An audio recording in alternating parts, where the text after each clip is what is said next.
High cedar. High Nusrat, তুমি একটু পাশে যে বসো, আমি ওসমানের সাথে কথা বলে আসছি।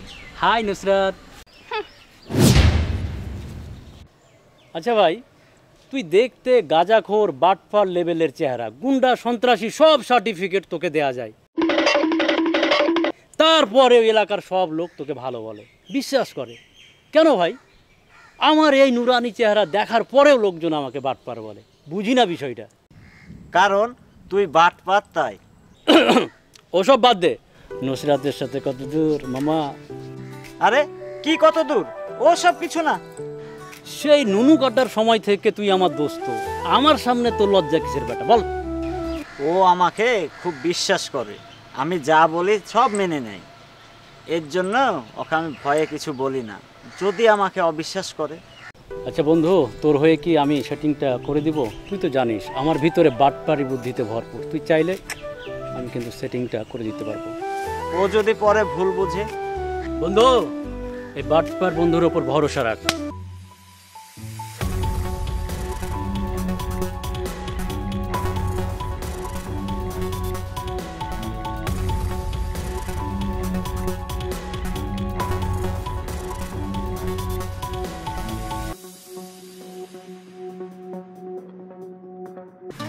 সিডর, ওসমান যা বলছে তা কি ঠিক? তুমি কি সবকিছু ভেবেচিন্তে বলছো? ওসমান যা বলেছে এটা ঠিক, আমি বুঝেই বলেছি। আমি কি শতভাগ বিশ্বাস করতে পারি ওর কথায়? হ্যাঁ, বিশ্বাস করতে পারো পুরোটাই। কোনো প্রতারণা হবে না তো এরপরে? তুমি কি আমাকে বিশ্বাস করো না? কোনো প্রতারণা হবে না। কিন্তু আমার ভয় করছে, আমি হ্যাপি থাকবো তো? কোনো ভয় পাওয়ার দরকার নেই, সব আমি সামলে দেব, তুমি হ্যাপি থাকবা। থ্যাংক ইউ সিডর ভাইয়া, লাভ ইউ বাটপার। Love you baby. ওয়েট, এক মিনিট।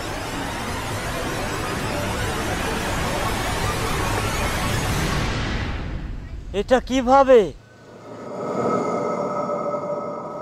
শোনো, এলাকার সব লোক আমাকে বাটপার বলে, খারাপ বলে, কিন্তু সিডর বলে না। কেন বলে না? কারণ সিডর আমাকে খুব ভালো করে চিনে। আমি যেটা দেখাই সেটা লোক দেখানো, কিন্তু আমি ভিতরে অন্য কিছু। আচ্ছা যাই হোক, সিডর কি তোমাকে কোনো কিছু বলেছে? কি বলবে সিডর? সিডর আমাকে আজ বেশ কিছুদিন থেকে ধরেছে, বুঝছো? তোমার বাবা নাকি সিডরকে বলেছে তোমার জন্য একটা ভালো ছেলে দেখতে, আর এই এলাকায় তো আমার থেকে ভালো ছেলে নাই। তাই সিডর আমাকে বেশ কিছুদিন থেকে তোমার জন্য বলছে। আমি বিষয়টা ভাবতেছি। কি বললেন? হ্যাঁ, সিডর বলার পর থেকে আমি খেতে, ঘুমাতে, জাগতে সব সময় শুধু তোমাকেই স্বপ্নে দেখি। আমি তোমাকে ভালোবেসে ফেলেছি। I love you. Wait wait, সিডর আপনাকে আমার জন্য ঠিক করেছে? এখন তুমি যদি না বলো তাহলে কিন্তু সিডর খুব কষ্ট পাবে, কারণ সিডর তো তোমার বাবাকে অনেক হেল্প করেছে, তাই না? তো সেই জায়গা থেকে সিডর চাই তোমার সাথে আমার বিয়েটা হোক, না হলে সিডর কিন্তু খুব কষ্ট পাবে। ভাবতে হবে তোমাকে বিষয়টা। আচ্ছা, সিডর যদি এই কথা বলে থাকে তাহলে আমার কোনো আপত্তি নাই। চলেন সিডরের কাছেই যাই। চলো।